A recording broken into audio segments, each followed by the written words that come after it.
Assalamualaikum warahmatullahi wabarakatuh. Hai Sobat Healthies, ketemu lagi dengan saya Dinda di Info Podcast. Kolaborasi dengan Ide Podcast Korpri Kota Depok. Selamat datang di Ide Podcast. Ide-ide gue, mana ide lu?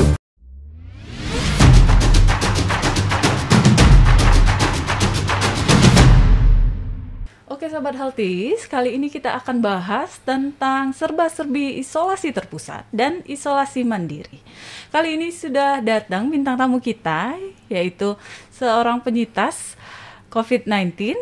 Beliau adalah Ibu Nadel. Assalamualaikum Bu Nadel. Apa kabarnya Bu? Alhamdulillah baik. Alhamdulillah. Udah sehat ya Bu ya? Alhamdulillah seizin Allah. Alhamdulillah. Kita cerita-cerita nih Bu ya, sebagai penyintas COVID-19 nih ya Bu ya. Kemarin gimana Bu? Kapan Ibu terkonfirmasi positif COVID-19? Ya. Saya terkonfirmasi positif COVID-19 itu tepatnya tanggal 31 Januari 2022 atas hasil PCR di Labkesda. Oke, baik. Terus setelah Ibu dinyatakan positif tuh langkah apa yang Ibu lakukan? Langkah yang saya lakukan, saya mencari informasi dulu apa yang valid ya, tentunya bertanya dengan teman-teman ya dari nakes, dokter-dokter teman saya, terus pihak keluarga, mengumpulkan beberapa yang harus beberapa informasi yang valid yang harus saya lakukan. Dari informasi tersebut saya berinisiatif berangkat ke RSUD pada saat itu, karena usia saya kan 45 up ya. 45 up. Masih muda Bu. Dan kemudian saya juga bergejala Mbak. Oh gitu, gejalanya apa aja Bu? Demam, pada saat itu demam, terus keseluruhan tubuh saya tuh ngilu.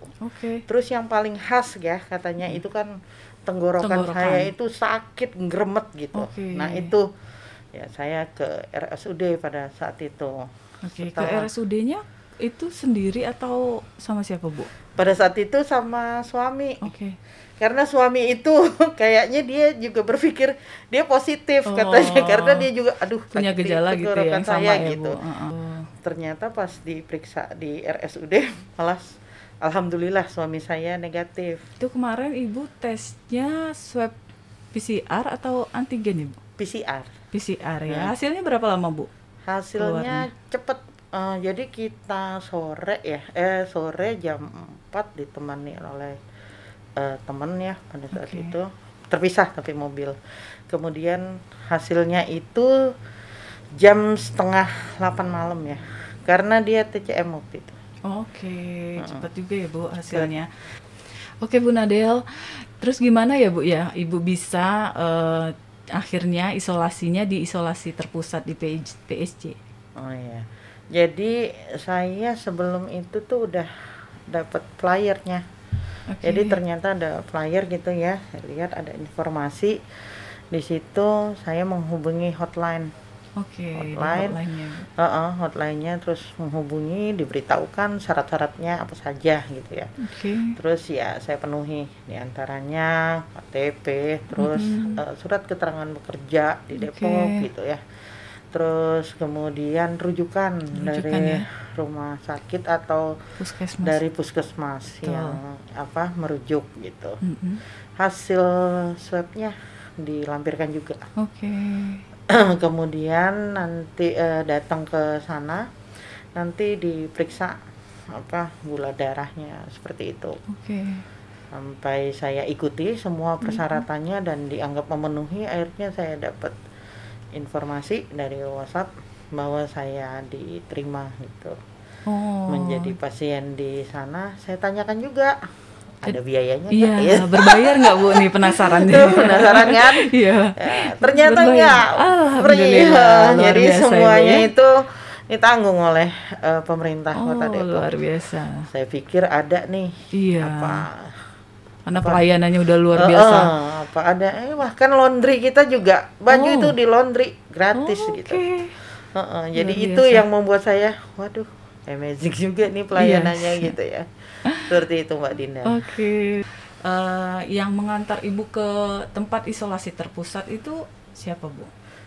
Difasilitasi oleh RSUD pada saat itu Oke. dengan ambulans. Ambulans ya, Bu Heeh. ya. Oke, kalau di isolasi terpusat kemarin di PSJ itu berapa lama, Bu, isolasinya? Totalnya itu 9 hari. Karena kan saya positif tanggal 31. Saya Oke. check in, Heeh. periksa itu kan tanggal 1. Nah, jadi 9 hari. Tetapi 9 hari. untuk hitungan masa pantaunya pas 10 hari. 10 hari ya, Bu? Sesuai dengan anjuran pemerintah gitu. Oke. Apa aja, Bu, yang dilakukan Ibu di tempat isolasi terpusat tersebut? Banyak hal. Saya banyak hal ya. Banyak ya, Bu, ya? Tetapi ya saya melihat program-program yang di sana sudah mengguidance kita itu dengan baik. Artinya saya berpikir itu akan boring gitu. Oke. Ternyata enggak, Mbak Dinda. Oh, banyak aktivitas Banyak ya, Bu, ya? aktivitas. Apa aja, Bu?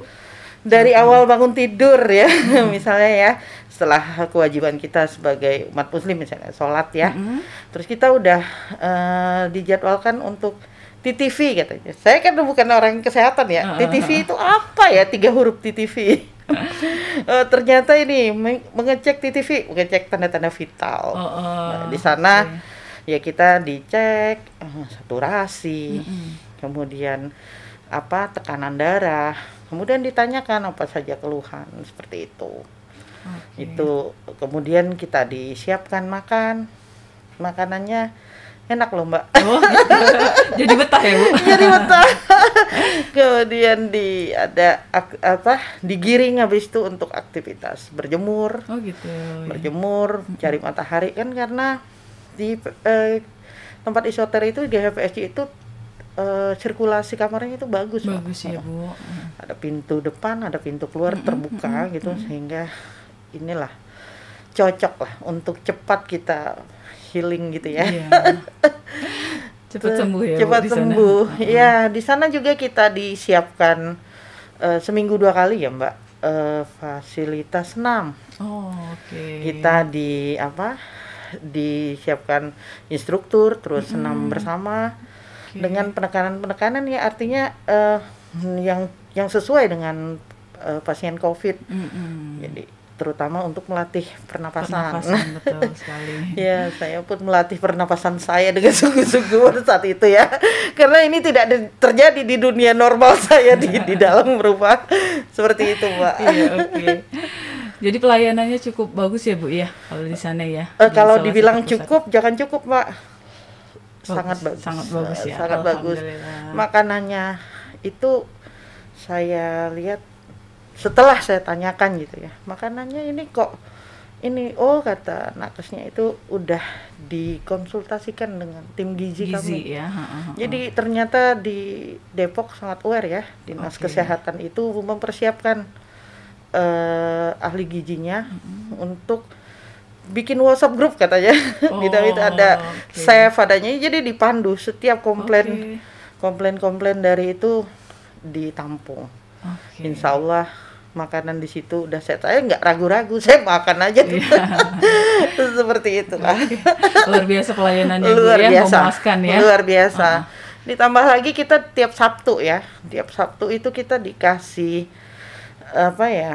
fasilitas Zoom meeting dengan saya kebagian 2 minggu, Mbak, dua kali Sabtu. Sekali Sabtu kali itu, satu kalinya di PSJ, satu kalinya di rumah. Dikasih linjung kan. Itu alhamdulillah pemimpin kota Depok Bapak concern menyapa dan menyemangati. Seperti itu. Pasien-pasien COVID ya, Bu ya. Jadi semangat, makanya cepat sembuh ya. Semangat karena beliau juga bercerita tentang pengalamannya, pengalamannya dan nasihat-nasihatnya sebagai seorang kiai ya. Spiritualnya juga kita dapat. Seperti itu, Mbak. Luar biasa ya, Bu ya. Pemerintah Kota Depok menyiapkan dengan sangat baik ya, Bu, untuk pasien-pasien COVID. Yakin saya. Baik, Bu Ade. Kalau untuk obat-obatan lengkap ya, Bu ya, di sana ya? Lengkap. Jadi begini, kalau saya jujur saja, waktu saya di Vaskes pertama itu maksudnya di RSUD saya sudah dibekali Oke. oleh dokter yang merujuk. Namun yang saya lihat dengan pasien lain yang tidak mendapatkan obat itu bisa meminta setelah dikonsulkan dengan dokter yang ada. Jadi entah batuk, entah mungkin pilek atau pusing, nanti nakesnya akan mengkonsulkan dokter dan diberikan obat sesuai dengan kebutuhan. Ya? Iya betul. Kalau ada gejala sesak napas nggak Bu Ibu pada waktu di isolasi? Alhamdulillah tidak. Tetapi saturasi saya sempat turun. Oh gitu. Lalu nakesnya ngirim di WhatsApp grup tuh, di WhatsApp bukan grup, di WhatsApp saya, Bu ini untuk meningkatkan saturasi. Wah seharian saya berlatih tuh. Gitu. proning saya baru tahu itu proning itu. Terus saya berlatih menarik napas sedalam, namanya alhamdulillah saturasi saya naik lagi ya Bu, naik ya? Lagi alhamdulillah. Dan itu setiap hari saya praktekkan sampai sekarang. Alhamdulillah. Jadi gercep ya Bu ya pelayanannya ya Bu ya. Pelayanannya gercep. Jadi saya bilang wah ini nanti saya malah akhirnya gini, setelah pulang ke rumah itu semua saya sadur menjadi sebuah kebiasaan aja gitu. Menjadi sebuah kebiasaan pulang ke rumah, hal seperti itu saya terapkan kan. Nggak boleh membuka masker walaupun teman sekamarnya sama-sama COVID nih gitu kan. Nah di rumah kepada anak-anak saya semuanya begitu datang saya, walaupun saya maminya datang, mami datang semua nganggap saya kayak penjahat. Tapi itu yang saya suka. Iya. Jadi wah mami sampai sekarang kalau mau berpapasan sama saya semua memakai masker ya, walaupun udah sehat ya Bu. Walaupun udah sehat ya, saya anggap aja saya COVID aja lah selamanya karena itu menjaga ternyata. Ya betul sekali ya, luar biasa ya. Jadi pola hidup sehatnya ya Bu ya diterapkan ke rumah ya. Betul. Jadi kalau keluarga gimana Bu? Ada yang positif juga kah? Iya ada itu si adik yang nomor yang bungsu itu positif juga. Walaupun saya jarang interaksi sama dia ya, tapi mungkin imunnya lemah atau apa dia. Cuma dia OTG. Jadi dia ketahuan setelah nggak ada. Jadi dia ketahuan setelah kontak erat itu kan diperiksa ternyata dia positif. Nah, tapi dia tadinya saya mau tarik juga ke isoter ya. Tetapi dia lebih memilih lebih nyaman di rumah di kamarnya sendiri. Di lantai atas dia sendiri. Oh sendiri ya. Iya seperti di kamar itu. Sendiri ya. Iya. Tapi alhamdulillah sekarang udah sehat juga Bu anaknya. Alhamdulillah dia dari awal sih memang nggak ada apa-apa. Gejala ya Bu. Tapi hasil terakhir kemarin hasil antigennya sudah negatif. Alhamdulillah. Berarti Ibu baru ya ini ya selesai isolasi terpusat ya Bu ya? Baru ya. Dihitung baru. Saya juga baru aktif kerja kan hari Senin ya kemarin ya. Iya. Jadi, ya begitulah. Udah merasa sehat sekali ya sekarang ya Bu ya? Ya langsung cun. Jadi kalau selesai isolasi terpusat itu di rumah isolasi mandiri lagi atau langsung kerja gimana Bu? Kalau saya kan ngikutin aja alur atau ini dari pemerintah gitu ya. Setelah 10 hari masa pantau, jika memang masih ada gejala walaupun sedikit gitu, kita teruskan ambil 3 sampai 4 hari ya. Kemudian saya ngambil 4 hari. Saya paskan karena ada Sabtu Minggu ya. Nah, terakhir itu saya agak ada rasa pusing. Terus ini saya lihat masih belum begitu normal. Tensinya gitu. Agak ini nih ternyata agak sulit nurunkan itu walaupun enggak pernah makan garam. Iya, tapi terkontrol ya Bu ya, minum obat setiap hari. Bagaimana dengan pelayanan kesehatan selama menjalani isolasi terpusat Bu? Alhamdulillah saya selama menjalani isolasi di sana rasa kesehatan saya itu dipantau dengan baik oleh nakes yang disediakan oleh pemerintah Kota Depok. Yaitu setiap 1 hari itu 2 kali, jam 6:30 sampai jam 8 itu pemeriksaan TTV yang pertama. Rutin ya Bu ya setiap hari rutin.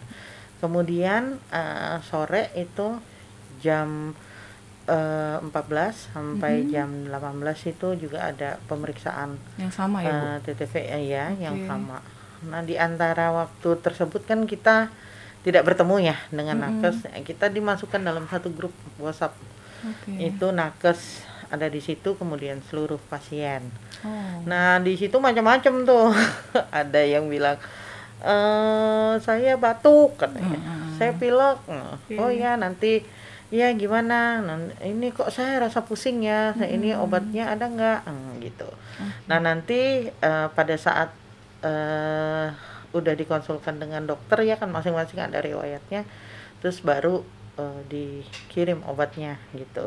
Langsung diinformasikan, obat boleh diambil ya gitu. Obat boleh diambil ya gitu. Disediakan di depan pintu gitu, Bu? Enggak, kan dia pas jalan pas jam pemantauan lagi besoknya tuh pagi, misalnya keluhannya sore ya, udah enggak pemeriksaan TTV lagi atau malam, besok paginya udah ada Obatnya tersedia ya, Bu, obatnya tersedia, karena kan memang ada kayak katanya ada stok obat juga di sana tuh, seperti itu. Nah, setelah Ibu pulang dari isolasi terpusat di PSJ itu bagaimana reaksi keluarga dan warga sekitar? Kalau untuk keluarga kan ya karena mungkin sudah teredukasi dengan baik, ya enggak, ya mereka hanya ini ya, maksudnya ya mami udah sembuh tapi ya tetap harus Prokesnya dijalankan harus ya, Bu? prosesnya dijalankan, prokes. Nah, kalau tetangga ya kan karena sekarang saya menjaga diri jadi nggak banyak ngobrol, cuma ya mereka ini aja belum berani juga ke rumah gitu. Tapi ya nggak apa-apa karena zaman sekarang lagi ini kita juga waspada semua. Iya, jarang keluar rumah juga ya, Bu, ya kalau nggak penting. Tidak penting nggak ada. Oke. Seperti itu. Baik, kalau misalnya dukungan keluarga itu bagaimana, Bu, dengan Ibu selama Ibu isolasi terpusat dan isolasi mandiri? Ya, alhamdulillah mereka semua sangat mensupport. Kalau dilihat kan ada jadwal call gitu ya. Terus apa-apa saja yang saya butuhkan dikirimkan ke mana? Ke tempat isoter. Banyak kan yang saya bawa, akhirnya pulang juga berjadwal tuh, karena saya nggak mau vakum, sampai bunga-bunga pun saya minta bawakan, karena biar saya sibuk aja, saya nyiram, ya, Bu? Saya nyiram kembang, Oke. seperti itu. Jadi ya mereka alhamdulillah mensupport lah semua. Alhamdulillah ya, Bu, ya. Jadi dukungan keluarga itu kan penting ya, Bu, nomor satu. Iya, betul sekali. Seperti Nah, itu. terakhir gimana nih, Bu, pesan-pesan Ibu untuk warga masyarakat Kota Depok? Pesan-pesan saya untuk warga Kota Depok yang saya cintai ya. Yang pertama ya, kita ini ya lagi-lagi ya tetap harus menjaga prokes. Betul sekali.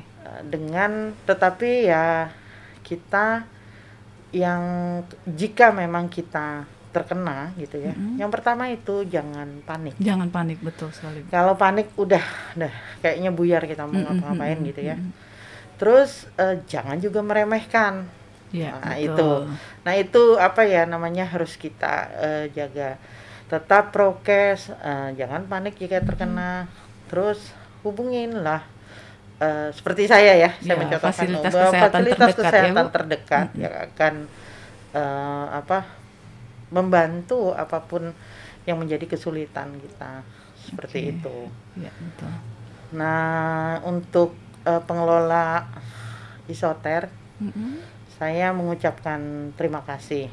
Terus yang kedua, tetap mempertahankan kualitas pelayanan, dan kalau bisa itu nanti dibuatlah buku saku digital itu. Jadi kita bisa men-share ini, bisa biar di rumah-rumah itu bisa menerapkan hal yang sama, disadur aja gitu.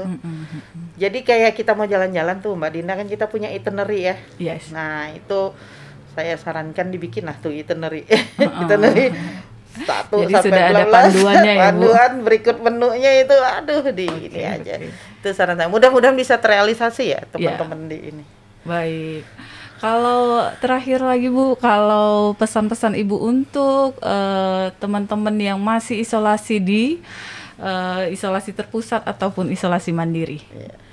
Tetap semangat karena insya Allah ini hanya bicara waktu. Betul Jika sekali. memang semua udah ditaati, ikuti aja guidance yang ada di tempat isoter tersebut. Hanya bicara waktu 10 hari. Betul. Dan jangan pernah takut jika ada apa-apa, insya Allah nakesnya akan sigap nih, bisa diatasi ya. Iya. Apapun insya Allah akan diberikan pertolongan. Oke. Kemudian itu jika sudah berakhir, nggak sampai 10 hari sebenarnya kita udah ngerasa sehat. Sehat Ibu ya. Bagaimana pikiran kita Alhamdulillah. dan tetap positive thinking. Yes, Iya, betul seperti sekali. itulah Mbak Dinda. Luar biasa Bu Nadel. Iya, Terima kasih banyak. sama-sama, Mbak Bu Dinda. Nadel. Iya. Luar biasa, semoga sehat selalu, Iya. selalu dalam lindungan Allah Subhanahu wa Amin taala. ya robbal alamin. Nah, Bu, kita suarakan dulu jargonnya Info Podcast boleh ya Bu ya? Siap, Sama-sama ya Bu. Info Podcast, sehat bersama pasti bisa. Nah, tadi kita sudah bincang-bincang dengan penyintas COVID-19. Sekarang kita punya narasumber lagi. Beliau adalah koordinator seksi pelayanan kesehatan primer pada bidang pelayanan kesehatan Dinas Kesehatan Kota Depok. Assalamualaikum Dr. Mita. Waalaikumsalam. Alhamdulillah, terima kasih sudah hadir ya Dok. Nah, bagaimana nih Dok panduan isolasi mandiri di rumah sesuai standar? Ya, yang pertama tentu pasien atau salah satu dari keluarga tersebut adalah sudah dinyatakan terkonfirmasi COVID-19. Oke. Kemudian dilihat kondisi pasien tersebut, kemudian dilihat juga apakah bergejala, kemudian ada gejala sesak nafas dan sebagainya. Kemudian yang kedua dilihat kondisi rumahnya, dipastikan apakah bisa dilakukan isolasi mandiri di rumah tersebut. Oke. Untuk bagi keluarga yang memang bisa melakukan isolasi mandiri di rumah tersebut kurang lebih 10 hari, maka yang pertama adalah ditentukan dulu tempat isolasinya Tempatnya. di kamar terpisah yang memiliki ventilasi yang baik, artinya jendela bisa dibuka. Kemudian ditentukan juga siapa keluarga di dalam rumah itu yang bisa nanti membantu untuk merawat. Tentu saja salah satu anggota keluarga yang merawat ini harus sehat dan tidak boleh sering kontak dengan Pasien. dunia luar, artinya tidak boleh sering keluar rumah ya. Kemudian semua orang yang ada di dalam rumah tersebut harus memakai masker, dan untuk pembersihan desinfeksi di rumah itu juga harus dilakukan secara rutin, misalnya handle pintu, kamar mandi yang sering dipegang, kemudian permukaan-permukaan yang sering disentuh pasien. Dan untuk hidangan makanan maupun baju yang digunakan itu harus dicuci secara terpisah, artinya tidak dicampur dengan keluarga yang ada. Nah, untuk pasien tersebut pun tidak boleh dikunjungi ya, atau menerima kunjungan dari tamu, karena memang harus ditempatkan di tempat yang terpisah dengan anggota tersebut. Nah, selain juga disiapkan tempat, juga dilakukan pemantauan apakah ada sakit dada, kemudian ada sesak napas dan sebagainya. Kemudian selain melakukan isolasi di rumah, keluarga tersebut juga bisa melaporkan kepada puskesmas yang terdekat untuk menyampaikan bahwa terkonfirmasi COVID-19. Setelah itu puskesmas akan melakukan pemantauan dengan cara menghubungi keluarga pasien dan mengirimkan obat yang diperlukan. Mungkin itu kurang lebih Mbak Dinda. Nah, kalau misalnya tidak memungkinkan masyarakat untuk isolasi mandiri di rumah, bagaimana Dok? Apakah ada alternatif lain? Ya, pemerintah Kota Depok telah menyediakan tempat isolasi terpusat yang berada di pusat studi Jepang yang berlokasi di area Universitas Indonesia. Di sana telah disiapkan kurang lebih 56 tempat tidur yang saat ini ketersediaannya di atas 90% ya. Jadi sangat bermanfaat untuk masyarakat. Kemudian di tempat isolasi terpusat tersebut juga disediakan tenaga dokter yang melakukan konsultasi secara online, kemudian juga disediakan tenaga kesehatan yang bertugas 24 jam dalam 3 shift, sehingga kondisi pasien yang ada di tempat isolasi terpusat tersebut terpantau dalam 24 jam. Jadi syaratnya apa aja tuh dok untuk bisa isolasi terpusat di PSC? Ya, untuk syaratnya adalah warga Kota Depok yang memiliki KTP Kota Depok atau berdomisili di Kota Depok dengan diberikan surat keterangan domisili dari RT, RW atau lurah setempat, atau memang orang yang bekerja di wilayah Kota Depok dengan memberikan keterangan bekerja ya di Kota Depok. Kemudian memang terkonfirmasi COVID, kemudian tidak ada komorbid dan dapat melakukan aktivitas mandiri. Apabila ingin melakukan isolasi mandiri di tempat isolasi terpusat, maka dapat menghubungi puskesmas terdekat untuk dibuatkan rujukan dengan melakukan asesmen apakah memiliki komorbid dan sebagainya. Kami pun menyediakan hotline yang memang disediakan untuk sarana komunikasi dan informasi ya. Jadi apa saja sih yang harus diwaspadai bagi pasien yang isolasi mandiri di rumah? Yang harus diwaspadai adalah ketika memiliki komorbid. Jadi misalnya ada penyakit tidak menular ya, seperti hipertensi, kemudian berusia lebih dari 60 tahun, memiliki penyakit jantung, memiliki penyakit diabetes, kemudian belum divaksin, kemudian penyakit ginjal. Nah, ini harus diwaspadai.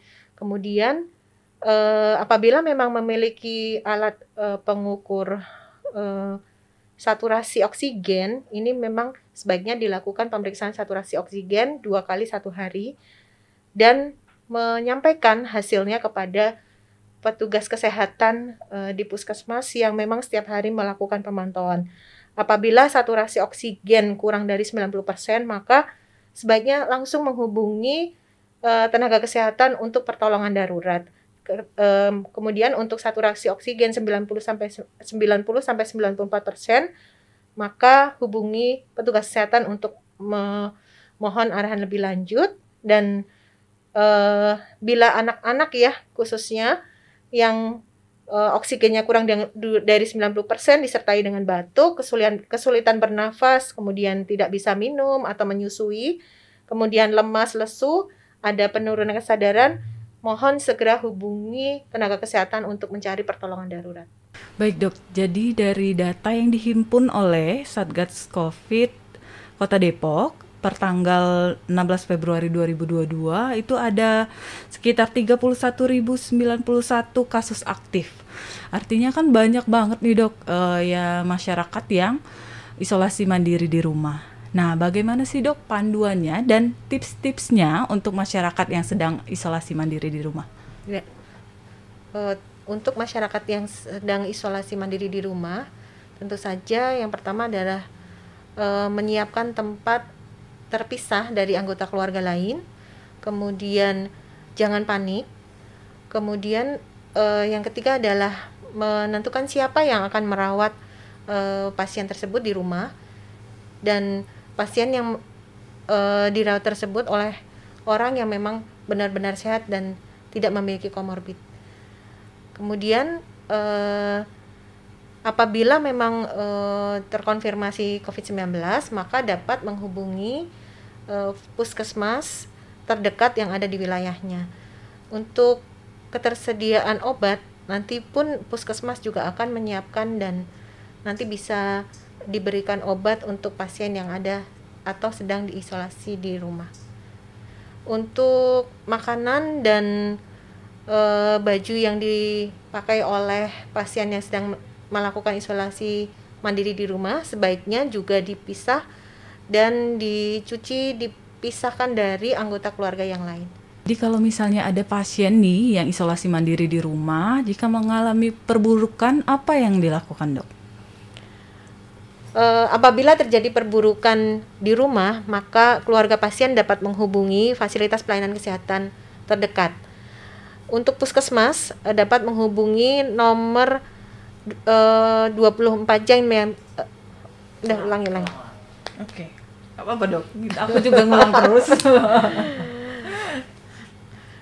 Oke, Dokter Mita. Apabila ada perburukan di rumah, maka keluarga pasien dapat menghubungi fasilitas pelayanan kesehatan terdekat. Untuk puskesmas dapat dihubungi melalui nomor hotline pada puskesmas 24 jam atau dapat menghubungi PSC 119. Pemerintah Kota Depok telah menyediakan 2 layanan ambulans kegawat daruratan pada PSC 119, juga ambulans transport yang ada di seluruh puskesmas sekota Depok. Baik, Dokter Mita. Nah, untuk jangka waktu isolasi mandiri itu berapa lama sih, Dok? Untuk jangka waktu isolasi mandiri adalah selama 10 hari. Tetapi apabila masih ada gejala seperti batuk, sakit tenggorokan, dan pilek, maka dapat ditambah selama 3 hari. Demikian Mbak Dinda.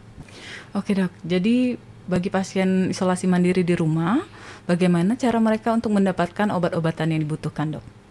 Untuk pasien yang sedang isolasi mandiri di rumah, maka dapat menghubungi fasilitas pelayanan kesehatan terdekat seperti puskesmas untuk mendapatkan obat-obatan.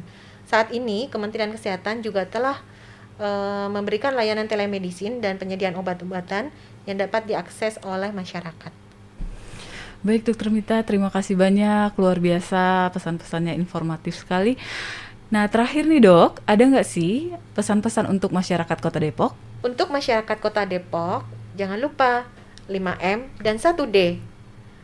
Memakai masker, mencuci tangan, menjaga jarak, menghindari kerumunan, dan mengurangi mobilitas, dan divaksin. Untuk mewujudkan kode hatiku, Kota Depok sehat, Indonesia kuat. Oke, Sobat Healthies, demikian bincang-bincang kita dengan para narasumber terkait serba-serbi isoter dan isolasi mandiri. Baik, sebelum saya tutup, saya ada pantun untuk Sobat Healthies semua. COVID-19 masih mengintai. Varian Omikron tak terelakkan. Di tengah pandemi, janganlah lalai, tetap terapkan protokol kesehatan. Oke, Sobat Healthies, jangan lupa saksikan terus info podcast kolaborasi dengan Ide Podcast Korpri Kota Depok. Bye-bye! Selamat datang di Ide Podcast. Ide-ide gue, mana ide lu?